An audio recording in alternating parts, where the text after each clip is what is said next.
I have Bill Durham, Florida State Hall of Fame. A man who I've talked to many times about FSU and some of the things that he's done. And what I want him to do is kind of tell us about his relationship with Coach Bobby Bowden, because his relationship with Coach Bobby Bowden and with Ann is a little different than most. Well, I appreciate that. I did have the wonderful pleasure of getting to know Coach Bowden, and it came by.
But I don't know if you know a lot about benefits and these agreements and things. And he said, can't even spell it. I said, could I help you? I'll sit with you on your side of the table if you'd like for me to. And that's how we met. And I was sitting at his house one night with he and Ann, going over some of these things and talking about a lot of different things. And Coach Bowden said, Bill said, you know, we need to build some tradition here at FSU. He said, back when I was here before, what happened to the guy that used to turn backflips down the field in front of the team, Sammy Seminole? I said, Coach, I really don't know. I know that we got through some hard times financially at one time, and gymnastics was done away with. I had understood some of these athletes came out of the gymnastics program, but I'm not really sure about that. He said, well, we need something to build tradition. At West Virginia, they had this guy that would come out and he'd have on a mountain man type attire with a coonskin cap and big musket, and he'd fire that musket before the game, and the fans would just go bananas. And I said, well, Coach, since I was a student here many years ago, at one time I was on the homecoming committee, and I was in charge of the powwow, which was a Friday night thing. And I had an idea. I've always had a place in my heart for Native Americans. And I thought if we had a student that played the role of Osceola, who was the most well-known name to most people of the Seminole tribe, to ride a big going horse out in the middle of the field, throw a spear with a fire on the end of it, the 50-yard line before the game, I thought fans might appreciate that too. But I couldn't get agreement to that. It just never happened. And the more I talked about it, the more excited he got. And Ann said it kind of reminded her of the Aztec out at San Diego State, because he had a spear with a fire on it. And I said, yeah. Except our guy will be on a horse. And Bobby said, would you do that? And I said, if you'll loan me Ann. He said, what do you mean loan you Ann? I said, well, Coach, I'm not going to be able to find you half the time. And I'm going to tell you, a lot of people are going to stand in our way. I promise you that it's not going to be a slam dunk. And Ann will be able, with her vivaciousness, at that time she was working with our cheerleaders. She was doing so many things that other people didn't realize that she did. And that's why I say loan me Ann, and he did. And Ann helped so much to promote this idea and to bring it onto the field. And it was just a pleasure to get to know Coach Bowden. Back when we played Auburn for the championship in the Rose Bowl in Pasadena, I was not going to go to the game. My son, Alan, who runs our Renegade team today wanted to go badly and take the horse. I voted against it. Our horse wasn't used to traveling that far in a trailer, but he wanted to do it badly. And I said, that's fine, but I'm gonna be here at the house. Well, I got a call from the Seminole tribe and said, Mr. D said, we understand you're not going out to the championship game. No, I'm gonna be watching it on TV. They said, no, we'd like to pick you and Coach Bowden up in Tallahassee on our plane and y'all go with us. So Coach Bowden and I got to be passengers on the Seminole Tribe's airplane and spend so much time with them out in Pasadena. You know, there's so many wonderful things you could say about Coach Bowden, and I was thinking, if I had one word to say about him from the way I knew him, what would you say, Bill? And I would use the word genuine. He was very genuine. He was not a fake. His beliefs were genuine. His willingness to be everybody's friend was genuine. He definitely was not a fake. He was a great father. He was a great friend to many, many, many people. And we'll never, ever be able to say enough about Coach Bowden, not just from the standpoint of athletics, but from the standpoint of life. And I feel very blessed and cherished to have gotten to know him and spent a little time with him. Coach Bowden has been an inspiration, I think, to many, many, many people, and we sure are going to miss him. But, right. I thought you might, want to share some of your thoughts and things about him and all, because. Yes, it was very unfortunate that he passed away when he did, but all of us have a date, and unfortunately, his came last weekend. But I've known Coach Bowden since 1970, his inaugural year with West Virginia University. What happened was that he was in the process of recruiting my younger brother, Jimmy Joe, my wide receiver coach there at FAM. Mm-hmm. And in doing so, he invited me to West Virginia University for the weekend. And his assistant coaches wined and dined my younger brother, Jimmy Joe, and Coach Bowden wined and dined me. Mm-hmm. So that's what started our relationship. And of course, throughout the years, we were members of the American Football Coaches Association, and we had conversations and contact during the years with our football association. And as a matter of fact, 1995, I was the president of the American Football Coaches Association, and Bobby was on my committee. And as you know, we had continuous contact while I was the head football coach there at FAM.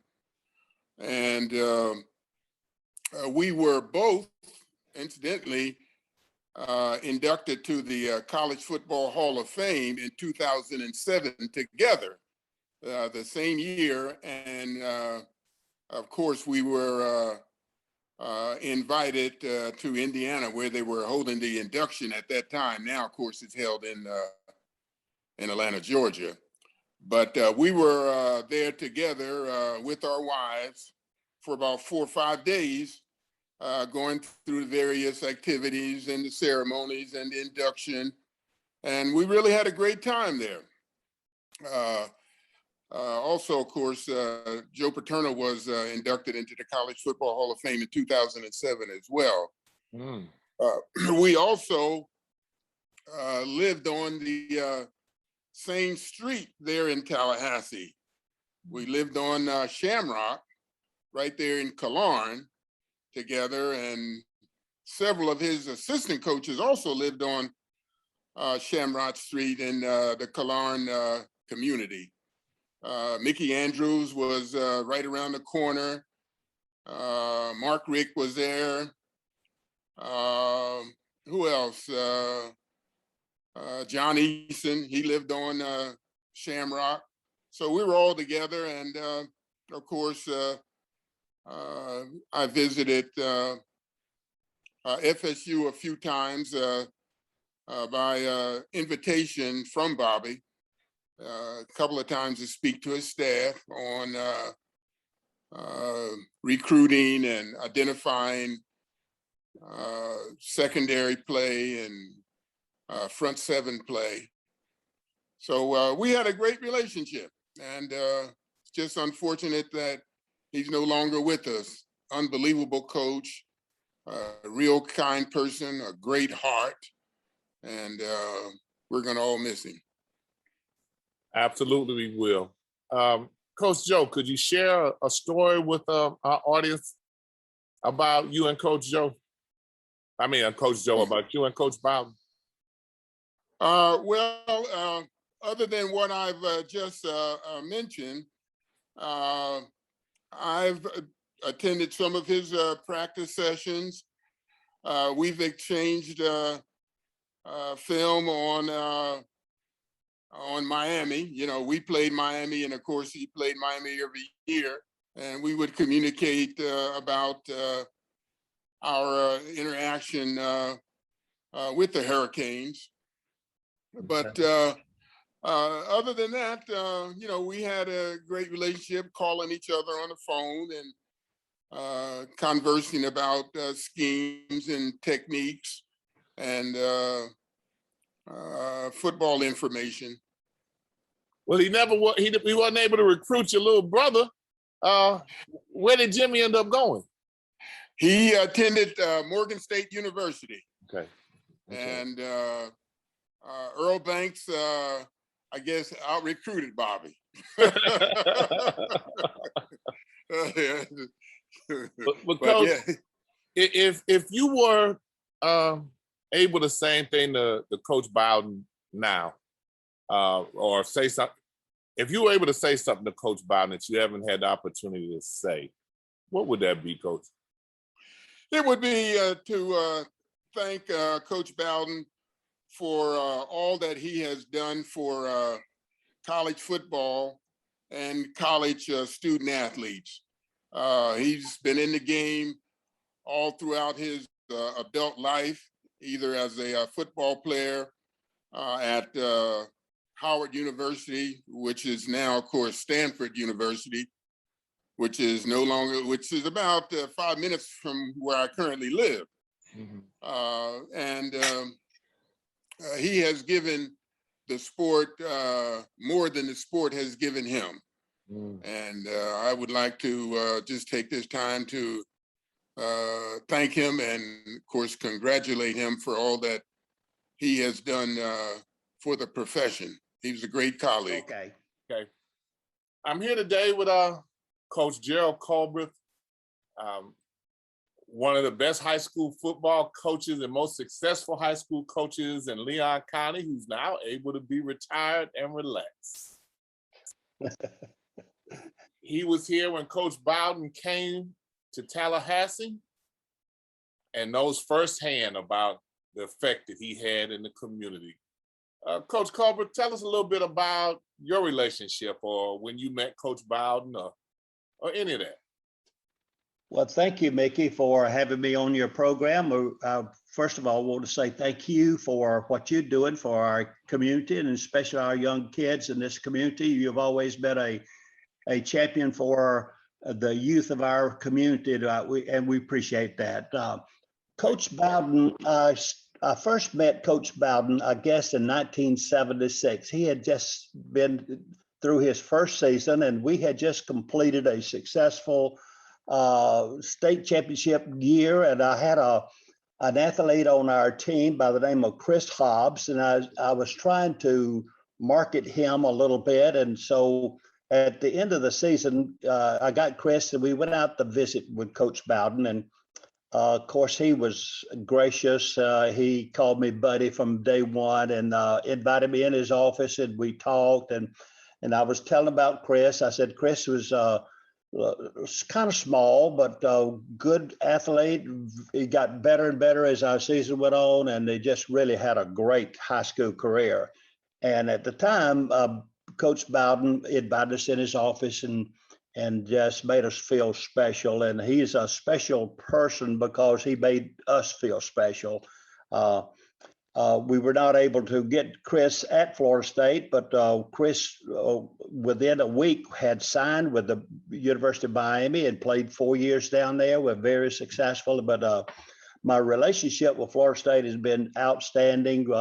When I first came to Tallahassee, I was assistant coach at Leon High School, and at the time, Bobby Bowden was a assistant coach at Florida State, and we were always welcome to come out and watch their practices. The relationship of Florida State and the coaches, local coaches, was always open door, come and share. And we picked up everything that they did, and we tried to duplicate it in our practices, from the agility drills to the a lot of the plays they were using. But Coach Bowden was such a special person. And when I first came to Tallahassee, I was from Alabama. I was a big Alabama and Auburn fan, of course, and I knew Bobby as assistant coach. And of course, he left, and then 10 years later, came back, approximately 10 years, and became the head coach here. And at that time, he kind of won me over through his being Bobby Bowden. He was just gracious and kind and gentle, and called everybody buddy. And for 15 years, every time that I met him, I'd introduce myself and tell him who I was, call out my name, and because I knew that he could not remember everybody's name, and I knew that. But I said, if I keep using my name, maybe one day he'll call me by my first name. And eventually he did. I saw him many times at coaching clinics, and I know one particular coaching clinic that right after I met him, we were, I think maybe been down in Gainesville, but I had all of my coaches with me, and we saw him, and his eyes just lit up as if we were big buddies from way back. And so I introduced myself again, and then he reached around and looked around and introduced himself to every one of my coaches, and they were just excited about that. He was such a gracious person, a special person, because he made everybody feel special. And then through the years, I got to see him almost 2 or 3 times a year at special events where he was speaking to FCA groups, or we used to have a FCA fundraising golf tournament in his name for probably 25 years. It started out small, and it grew to real big. And he would come out, spend a day with us, and talk with us a little bit. He got to where he didn't want to say too much. He would say just a few words, but every time I would see him, he'd always call me buddy, until after about the 15th year, he finally called me by my first name. So that was a great thrill. Great person. If there was a minister that has done more than Bobby Bowden in the ministry of the gospel, I don't know who it is. He was that type of person, kind person. He lived his faith. He shared it with everybody, and he just meant a lot to our high school coaches, and in particular for us and FCA in our endeavors to keep a program going. Wow, that's a heck of a testimonial there, Coach.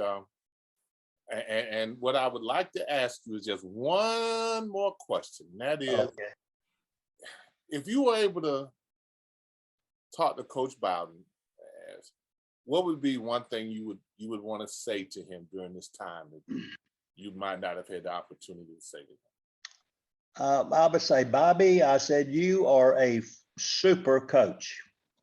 You are a super motivator. You are a super individual. And with all of his successes in athletics and football, the greatest success in my mind is the way he touched people's lives. Everywhere he went, he made people feel good.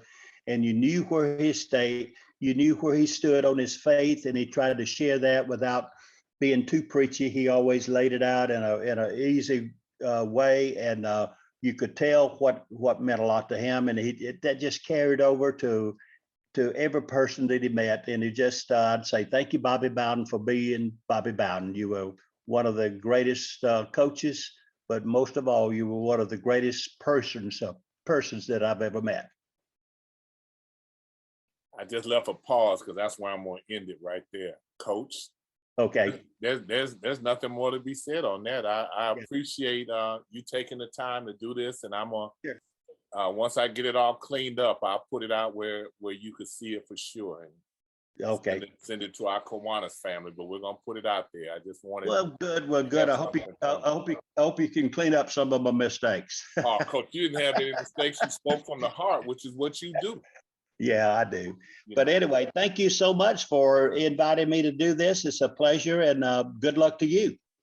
Thank you, Coach. I'm just gonna follow the trail you blaze and just try to stay close to your footsteps. I'll be fine. Oh, you're a good man. Thank you. Thank you, Coach. Bye. All righty. Bye-bye. We wanted to be able to get from you a little bit, some of the things that you may have learned from or picked up from Coach Bowden during your time playing for him. Well, I mean, Coach, the one thing I learned from him was he taught the whole child. He coached the whole child. So what I mean by that is, it wasn't just X's and O's. It was all the things that pertain to life, like being accountable to your teammates, being patient. That's something I had to learn, going in that, I wasn't going to play for 3 years, the quarterback position, so I had to be patient. His whole motto was faith, family, and football. So his faith was definitely took precedent over the winning. That was just a byproduct. His whole mission was to see people get saved. And he imparted that into us. Every year he would take us to 2 churches before the season started. Take us to a black church. He would take us to a white church, and they were all different churches in the years. And so that was. And after that, he's like, you can choose what you want to do. You don't have to go. But it was more so a team event. If you opted out, he didn't hold it against you, but he just knew what was going to be the right thing to be able to help us move forward. Those are the types of things that he did that we all will remember. Just his faith, and then the family aspect. He allowed his coaches to be around. And he didn't want his coaches cursing because we had family coming out to practice, kids or moms bringing their kids out to practice. And so, and then we had dinner. We had dinner every week with the family. It's family night. That's how we knew and grew up learning about each coach's family, the kids. So, it was just, and they ate with us. And so it was just a great blessing to be able to be in that type of environment. And those are the types of things that I remember. I mean, we won and did all those types of things, but, just that environment and that culture that he built, that's what led to winning. Of course, there was discipline as well, and within the program. And the seniors and the juniors, they led the young guys on how that was to, go down, and then our actions on the field and in the classroom also warranted, discipline. Because if we didn't go to class and they checked, GAs went around and checked, then we knew what the deal was. There's no black and white. We knew that we had early morning stadium steps. And so, those 85 steps definitely curb a lot of issues. So just those types of things are the things that I think when you look back, those are the things that I remember the most. Like I said, we won games, and I was blessed to be able to win a championship. But those are the things that's going to keep us or help us as we continue to mature as men of God. Well, in during the time that you came, you actually had, or during the time you played, you actually had some interesting personalities on the team. What would Coach do to kind of? I heard you say 85 steps kind of cured a lot of problems, but you always had a couple that were a little challenging. What are some of the stories how Coach Bowden kind of affected those guys, or they tried him? He loved on them, but the rules were the rules, and so the coaches knew, and the players knew. Everyone knew. It wasn't like there was some hidden agenda or some hidden rules. And if you broke the rules, then you had the consequences. And guys, missed curfew. Guys left after the curfew check. All those things happen. But if you got caught, that's just the way it is, and that's the way most people play anyway. You play until you get caught. And once you get caught, you just have to be willing to live with the consequences. That's something I'm always preaching, even today with my kids. If you're going to do something, just be willing to live with the consequences, and don't try to, blame somebody else for a decision that you made. So, yes, we had characters just like every other team, but they were subjected to the same discipline. And that we all work. Some just chose not to go across that line too often. Coach, Charlie, go ahead, Rick. Go ahead. Charlie, was there anything that that you took from Coach Bowden into your coaching? Well, just coaching the whole child. I was blessed to have my dad, and I watched him coach for quite some time. Growing up, he was a coach, and he was all about the kids that he coached, helping them to make choices that were going to be good choices, and when they didn't make good choices, loving on them as well. And he took care of a lot of kids. He was I call them village dads. He was a village dad to a lot of kids, and I actually was in the car when he was taking guys home after practice because they didn't have a ride. And I saw him washing uniform, bringing uniforms home. I saw him mopping the floor for practice. All those things is what I call a servant leader. And Coach Bowden was very similar. He taught the whole child. And so that is something that I try to do as well. We work to have life skills where we're imparting wisdom on things, social issues that they may have, questions they may have, just to be able to help them understand. But they can't say that they didn't know. Like some people, well, I didn't know. Well, no, you did know, but you chose to do something different. And so we love on the kids as much as we can. We give them opportunities, just like my dad and Coach Bowden gave myself and other guys opportunities to be able to improve themselves. And so that's my whole mission and goal, is to make sure that guys are understanding who God has created them to be, and also to take some of the characteristics that we're teaching in a team concept that's going to make them better men, later in life. Excuse me, that's well put, Coach. And I'm gonna close with one last question, and that is,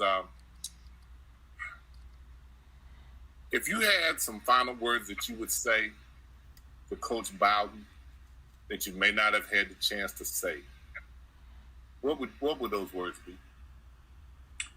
Well, after leaving Florida State, our relationship was rather sporadic in the sense that, I would call periodically, but I didn't come home very often. But I would see him periodically when I came home to football games. But, a lot of the things that we talked about, he was proud of what I was able to do. And I was just grateful. I was asked to speak on behalf of the players when we honored him at the governor's mansion a couple of months ago. And, it was just thank you for giving me an opportunity and a lot of guys opportunities to be able to better ourselves by getting a degree. I was able to get my degree at Florida State in 5 years. Also, realizing the goal of being able to play professionally, football and basketball. Football and basketball in college, but basketball professionally. And he was just a great blessing, as well as a great man of God because of his word, his integrity. He was honest, he was fair, and all I can say is just thank you. Let's rip it up, baby. Okay. With us is Corey Fuller, one of the legends of Florida State football, and we've talked many, many times, but today's interview is about the loss of Coach Bobby Bowden. Coach Fuller, would you kind of share your thoughts on the loss of a legend? Legends never die, Their body may leave the face of the earth, but their spirit and their legacy will always be with us, even when we leave this earth. I think with Coach Bowden, his legacy is cemented in so many people that he will live on for generations to come. He will be talked about till mankind can't talk anymore about football, to be honest. So I'm more disappointed and hurt for the family, no matter how old he was. Coach Bowden lived a great life. He's done a lot of great things and helped change a lot of lives. When you went to Florida State, what did Coach Bowden, what was your relationship like with him? How was it over the time you went in? It was great for me because, I'm homegrown. And Coach Bowden said something to me when I was recruiting. And he said, always remember, you're coming to Florida State. You're a Seminole. That means something this time. And it really does. And everything he had said to me in recruiting came to fruition. You'll get your degree. You'll help us win a national championship, and you'll have a chance to play in the NFL. And all three of them came true. So, one of my greatest memories is him being a man of his word and a man of faith. Even when I became the interim head coach for that brief stint at Florida A&M, he came and spoke to the team. And I hadn't played football for Florida State in over 20 years. So that lets you know the impact he made on us and the impact we made on him. He was in his 80s then. And so that was big. So those are two moments in my life, stage of my life, for him to come there and speak to our players, especially after us being fired and how the whole situation was handled. For him to have that compassion for me and the staff and the kids, it meant the world to me. If you had some final words, Coach, that you wanted to say to Coach Bowden, what would those words be? Great question, Mickey. I called the house not this past Saturday, Saturday before that, to try to see him on that Sunday. And I spoke with his daughter. He was not feeling well then. I was going to go by and see him because I wanted to tell him personally, thank you, and I love him. Those would have been my words, that if I could say it to him. And what I will be saying thank you for is the man you helped me become and the man I want to end my life up is more like him. So it's like in the Bible, it speaks of David after God's own heart. Some of us are after just Coach Bowden ways as leaders and activists for change in communities and our school system and with kids. So if I can get more like Coach Bowden was, he's done his job plus times in my life. Corey, I think he's heard you. As always, I appreciate you taking the time to talk the insights and what we're trying to do to just commemorate the loss of a legend.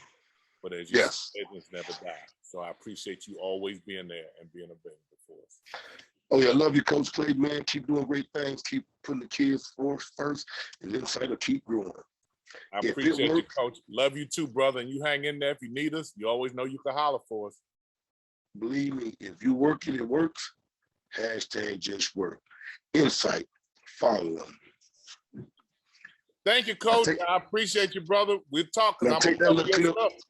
Take that clipper right there and cut that up and put that for one of your commercials. I will do that. All right, Just brother. work. Just work, baby. Okay. Thanks, Corey. Thank you. Movie kind of they made of the Bowden dynasty. And, you know, a couple of years ago, sat down and went to a theater down in Melbourne to watch it with all Seminole fans and such. And it was like, wow, if you look at what he did, how many years in a row he had top 10, top 5 teams year after year after year, you know, it was amazing what a great football coach he was. And to be able to do that and not be, I don't mean to diss Nick Saban, he's a little more of an old school coach, and you know he obviously gets results because he's up there too. But Coach Bowden was he never really yelled at the players. He talked to them, he coached them, and he told them the right direction to go. And it's a lot easier when they're not yelling at you and they're talking to you. So I think that was an aspect that he had that most coaches, they're loud and they don't mind yelling and cursing at you. So he never did He that. said they don't mind yelling and cursing at you. That might have been me. Yeah. Me too. I coached at Rhode Island a couple years. Yeah. that might have been me.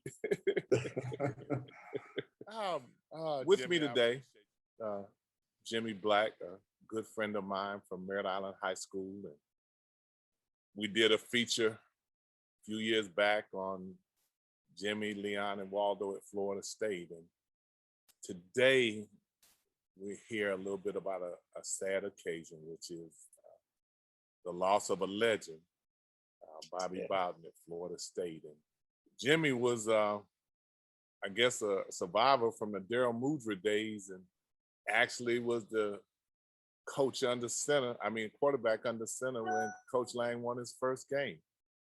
Tell us a little bit about the difference that you went under from playing under Coach Mudra to what Coach Bowden brought to. Oh, that's a great question, because Coach Mudra had a totally different way of coaching than Coach Bowden did. But I think what it lacked was discipline. And when Coach Bowden first came in, he pretty much said, okay, mustaches cut to here. You can have a mustache, got to get a haircut. This is the 70s now. Everybody's got long hair. No beards. You can have a mustache to here. And that was it. There's no negotiating, And so that was the first little pinch of discipline that we had in the couple years of playing under Coach Mudra. And like I say, I liked Coach Mudra, no problem at all. But I think that's an ingredient into being successful as a football coach. You have to have discipline on your team, and you can't have the team not do what you tell them to do, in some degree. But anyway, that's that. When he came in, that's the first thing he did, and people moaned about it. But if they didn't like it, see you later. We'll get another player. Not that hard. So that's really one of the first things that happened when Coach Bowden came into town. Well, tell me, how was he in terms of developing relationships? It's always a little difficult when you come in and how different coaches handle it with a group of guys that they actually didn't recruit. Yeah, yeah, that's very true.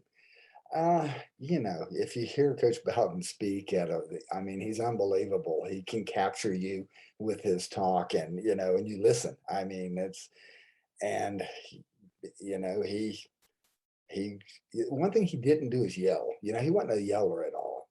And I think an amazing thing about Coach Bowden, I was thinking about this the other day, is when you're running plays in practice, you're in the huddle and he'll call a play and then we break the huddle and run the play. And he could watch and see every single player at one time. I could see the receiver and the whatever, but the right tackle, he could say, okay, you did this wrong, and it's like, Coach, how do you see everybody at the same time? And he just had that capability. I don't know how. I certainly don't, but he had that. And none of the coaches before had much of that. So he was the only one. He had that third eye that allowed him to be able to see the game at a speed that everybody else didn't see it. Yeah, and he would coach each one of them. And so it was like, yeah, how can you see over there and then over here? But he did. After you played, did you stay in touch with him at all? Oh, it's saddened me. So, yes, I did. And probably early on, maybe 5 or 10 years out, we had a reunion, a football reunion. And we went to a little thing the night before the game.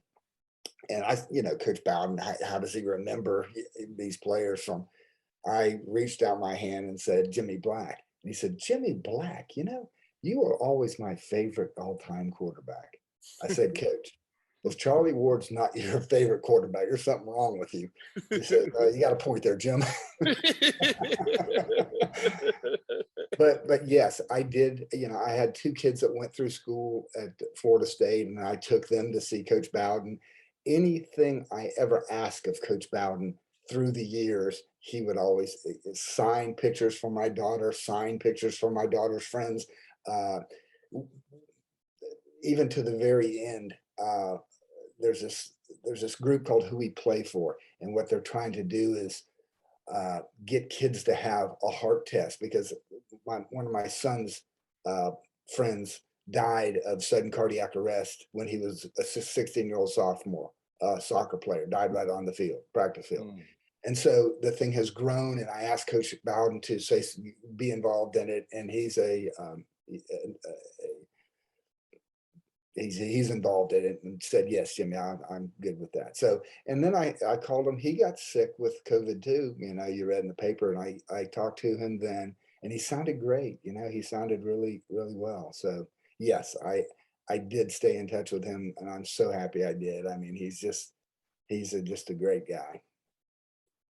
Could you give us a couple of things that you learned from Coach Bowden that you incorporated in your life day to day?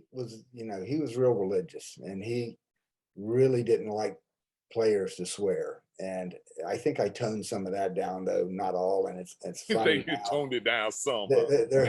There's one thing he never liked to hear was GD. And if ever, even at 66 years old, I'll say GD sometimes, and I'll immediately go, sorry, Coach Bowden.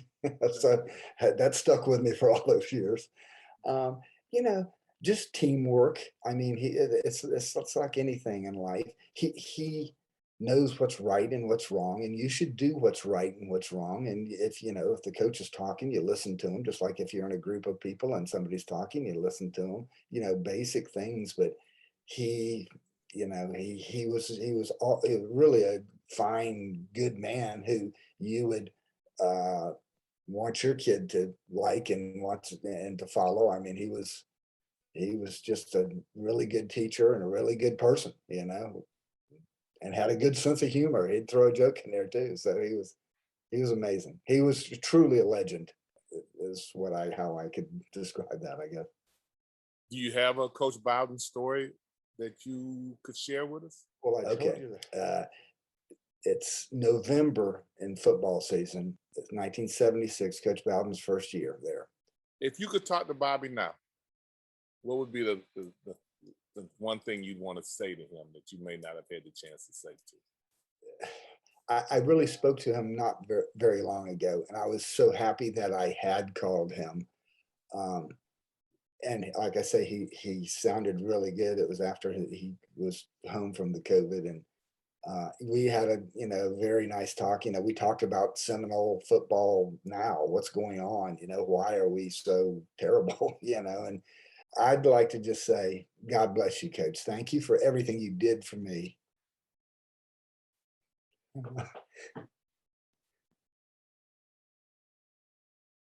Yes, thanks. So I'm blessed to have had him in my life. And I said to myself today, I'll try to be a better man because of you, Coach. I think he heard you, Jimmy. I hope so. Jimmy, my friend, my brother for a lot of years.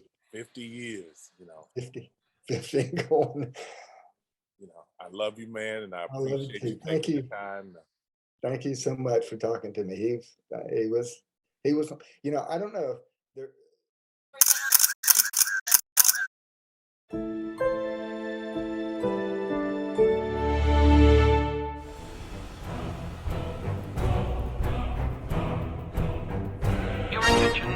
Stay up to date with the latest from INSiiGHTS. Visit our website at INSiiGHTS.com. 2 I's in the middle, INSiiGHTS.com.